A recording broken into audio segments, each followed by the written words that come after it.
Hey, what's up, Dean? State Performance. Head shop. Nova's up in the air. I got everything greased. I got the grease fittings for this side. This side's only partially greased. I ran out of grease, so I gotta get more. But I got the drive shaft out. Yesterday I pulled that diff cover to let it drain, and this morning I came in and just started taking it all apart. So I got the axle sitting out. I also double checked to make sure the spline is correct. This is the Yukon gear unit, so they fit, which is good. It is a C-clip unit, so we should be good there. I already got the bearings on the posi, the new carrier. But basically I took a torch and heated the bearing up for about 20 seconds and it dropped right on both sides. All the old stuff's on the floor over there. I just got done knocking out the pinion bearing races.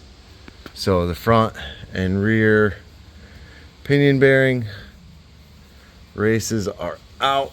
I'm gonna get some brake clean, get all this stuff cleaned up real good, and then I gotta find my bearing driver on that shelf over there and get those put in, and then start setting this up. Normally I use Jose, but I think I'm just gonna go ahead, take my time, use the dial indicators and all that stuff, and just kind of get it together. Look at that. I can see right up in there, get everything out. So it's nice and clean. I got brake clean, so I'll spray it all out with brake clean too. But yep, that's what I'm doing. Oh, I got the new gear on the carrier too, which I honestly can't remember what gear it is. And I didn't see a packing slip. I can look at the email, but yeah, I'll look at the email and just verify what gear. I don't remember if we did a 328 or a 355. Not 100% on this. Let's see.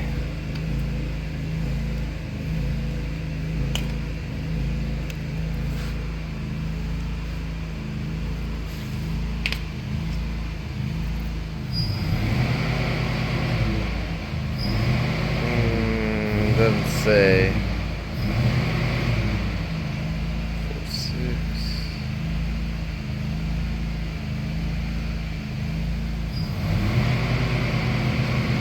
Yeah, I don't see it on there.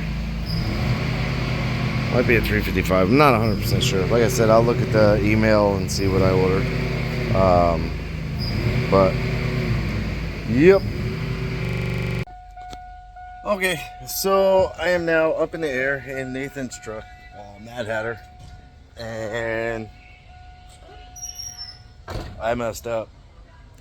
For the Nova, I accidentally, well, not accidentally, but accidentally ordered the quick performance kit for an 8.5, and that is not what that car is. That car is an 8.2. So it's very different. Everything is different. The carrier is different. The ring gear is different. The pinion's different. The bearings are different, except for the carrier bearings. But that doesn't do me any good. So I had to put that on pause. The rear end's all apart. I reordered from Quick Performance. I ordered the 8.2 stuff. They said they'll get it out today. So I boxed everything back up. I have to send that stuff back to them. So I jumped over here on Nathan's truck, and immediately I started with the fuel pump in the bed. Ugh. So I had already popped that off, saw the rubber was messed up, fixed it. Now I got the plastic springy hose. So I took the sending unit back out, and I'll show you in a minute But I ended up overall today, I did the regulator, the lines to the rail. These caps I used to make for the Phytech junk kits, but they also fit, if you change it a little bit, it also fits the factory fuel rail. So it basically just allows full flow through the return line, and then you can do an external regulator if you have that return style rail. If not, you only have a feed rail, then you got to do the regulator before the rail, but whatever. So now we have fuel pressure hooked up, fuel lines are hooked up, vacuum to it. I plugged the line off there. You could see way right there, that is the PCV valve. So I put a PCV valve in. I think it's a new one, or it's one that I had, I can't remember, might be one that I had. And then there's the rubber hose right there, right there, that comes off of it, runs over to the little catch can. I don't mind these catch cans for, like, you know, NA motors. They're fine, there's no issue with those. Then you got the second line running over to that valve cover. The only thing I have to do is plug that little port there, that used to have that little metal tube in it. So I got that done. I got his new air filter and sock on, so there's no mass airflow in the way. And already I'm seeing lower intake temps by like 15 degrees. I've been sitting here running it for about 20 minutes now, and it's about 15 degrees lower, which is cool. So I don't know if it's the filter, or if it's having the mass airflow in the way, and it kind of is a smaller inlet. Whatever it is, it's a little lower. Cap on the intake. So all this stuff is done on his truck, with the exception of the shifter and the brakes, and then make the trap door. So the way he has his brakes set up is he's got front and rear on the master. They run down over there to that T. Then I think he said it runs to another T. I can't remember. Yeah, then the front. Oh, it's just acting like a coupling. Okay. So I think what we need to do is take the front line, which I don't know which one is the front on this. I'll have to look up which port is the front on it. And run that straight to the rear. See, there's that T right there.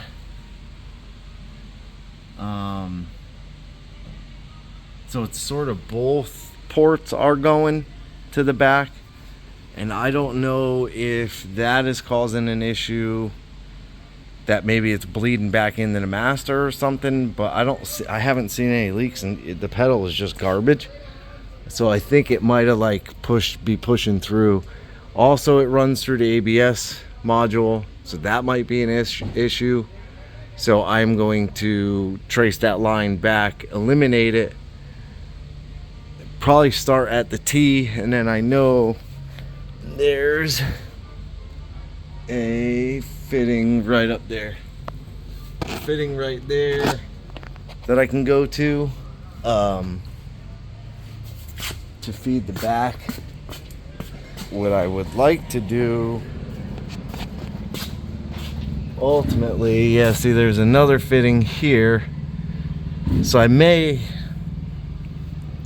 do it a little different. Ultimately, what I would like to see on his truck is kind of the line, hard line wrap.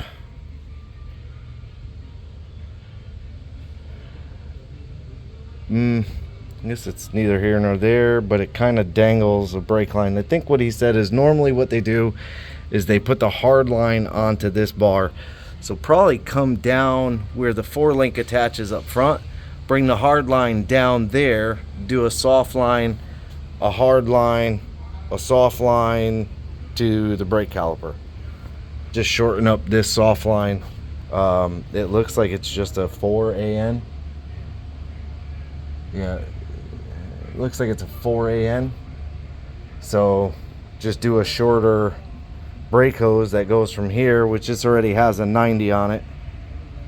We could turn the 90 and just bring it up to this bar, you know, weld a little tab onto the bar, have a hard line in it, hard line running up, and then a little rubber hose, because there's not a lot of movement up front. I don't think the suspension completely collapses anyways. There's only like 8 inches of travel on that shock, so that's not going to move all that much. So we just need a short rubber hose. I'll have to see if I have one, or I'll have to order one. So I will probably just put a new line, to be honest, right down to the edge of the frame, and then do the rubber line to the 4-link bar, and just put a couple of tabs on the 4-link bar. Maybe. But yeah, that's kind of all that's left, other than the shifter, which the shifter I could do tomorrow. I just have to make a pedestal, and I have plenty of chromoly to make a pedestal. I think that's 1.25 inches. Then I also have, it is hot. I also have, boy, there's some. So I believe that's 1 inch, and that's 3/4.